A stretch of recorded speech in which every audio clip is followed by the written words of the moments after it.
This is workbook 13.1 leading up to checkpoint 13. And it says that if a line, so we have more about tangent segments is what it's about. And there are two rules that go with this. So one of them is if a line is tangent to a circle, then the radius is perpendicular to it at that point of tangency. So in other words, there's a right angle right here, which is kind of what we're using with a lot of this stuff. And in fact, so if AB was a tangent, it is a tangent. It's perpendicular to that, but it makes this right triangle. So then for this unit, for this 13.1, we are going to use the Pythagorean theorem a lot. In other words, with this one, 6 squared plus 8 squared equals 9 squared. And I even have a way of kind of making it a little bit shorter for you. So let me show you that. So here we have an example of a circle with the radius and the tangent. They are perpendicular. You can see this little symbol that I put right there, this right angle. That is the symbol for perpendicular. So a radius and a tangent line segment would be perpendicular. And then we would have a hypotenuse. And normally with this type of triangle, we can do a squared plus b squared equals c squared. But I'm going to call A, for the sake of making this easier for you, I'm going to call it R. That's going to stand for the radius.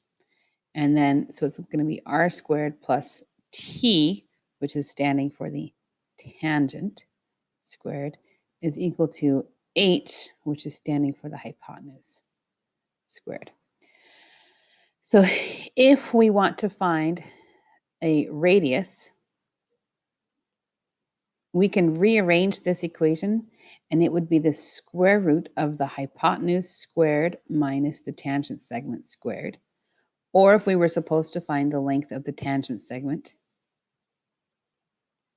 then it would be the square root of the hypotenuse squared minus the radius squared.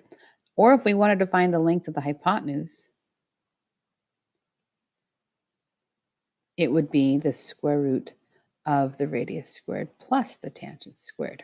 So this right here, if you are taking notes, or if you don't normally take notes, this is worth taking notes on, is this stuff right here. And it's going to help us do the next part. So the next part is back here in the assignment. We're going to come down here and do these. So we have right here, examine this diagram of circle L, where segment TK is the tangent. So we have our tangent to the circle at point L. So it tells us KT or TK, KT, TK, whatever, is 12 and LK is 13. So when I look at that, I can see that the KT is the tangent.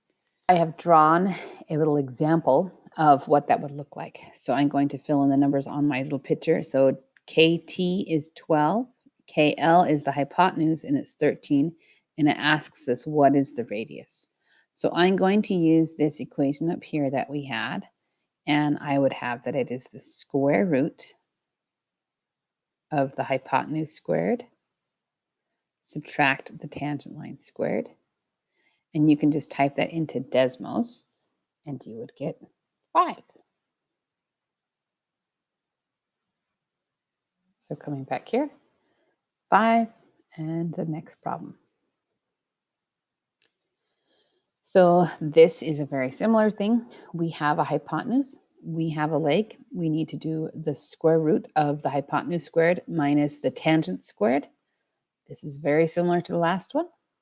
So I would type it in, I would type into my calculator, it's 26, the square root of 26 squared, subtract 24 squared. So if I type the next one, it would be 26 squared minus 24 squared, which would be 10. Coming back here, we would have 10.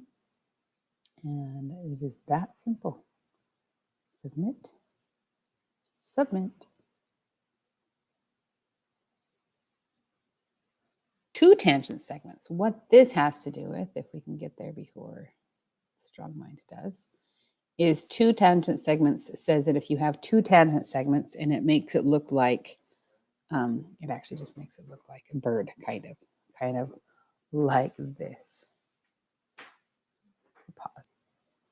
So it looks like this.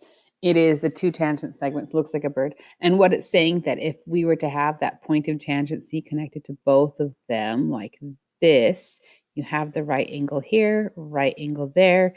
They would share a hypotenuse, which would mean their radius has to be the same, and the hypotenuse would be the same, which means that that tangent segment would also be the same. That's the idea behind it.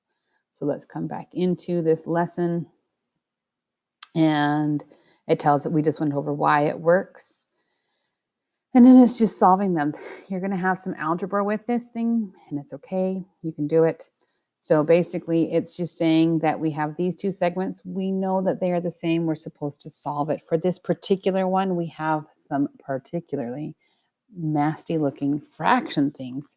But let me show you one way that I like to use, one fact that we can use to make these go a little bit easier. So I'm going to do x divided by 8 plus 4 is equal to x divided by 4 plus 2. I am not a huge fan of having fractions.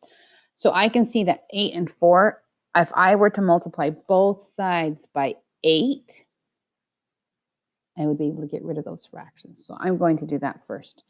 And then I would distribute. So 8 times by this thing would cancel out the 8s.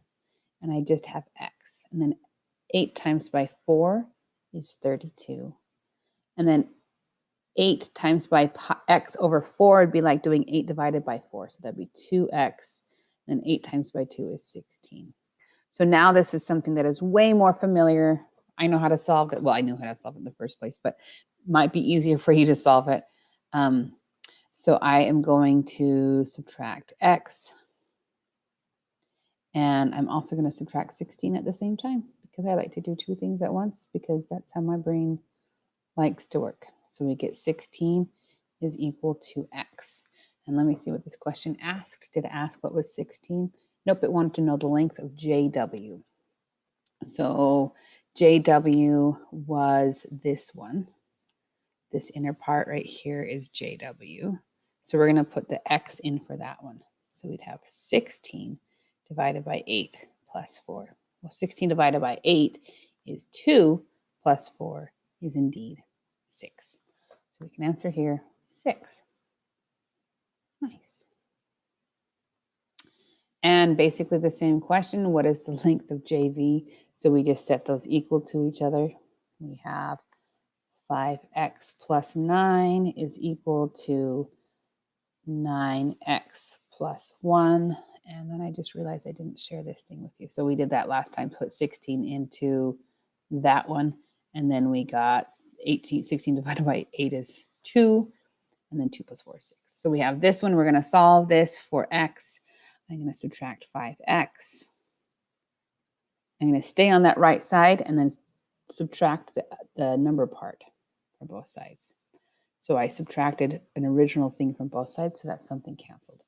So then we had 8 is equal to 4x, and then divide by 4.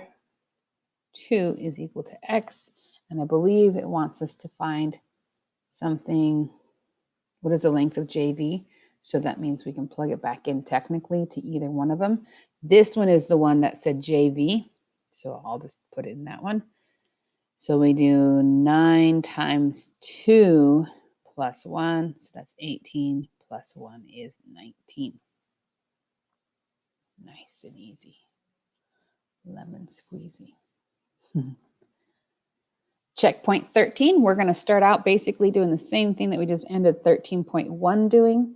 So we have 10x plus 16 is equal to 5x plus 20.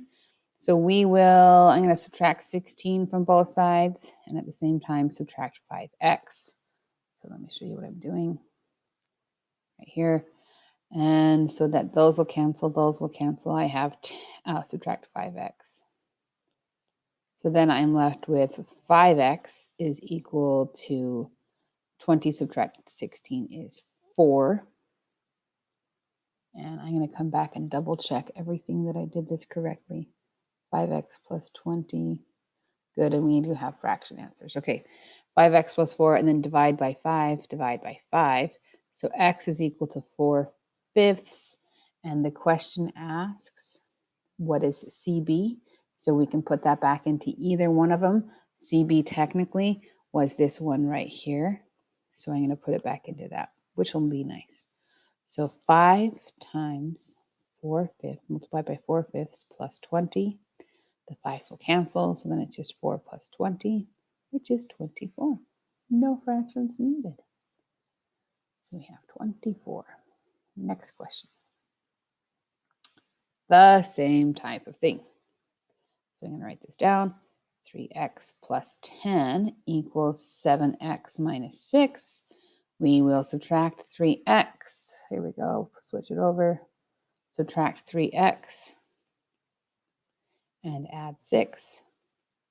So 16 is equal to 4x. Divide both sides by 4. So 4 is equal to x. You probably want to plug that back in. So let's try that out. So I'm going to just put it into the first one because I can, because they would be the same thing anyway. So I will do 3 times 4 plus 10. So that's 12 plus 10, which is 22. Coming back here, 22.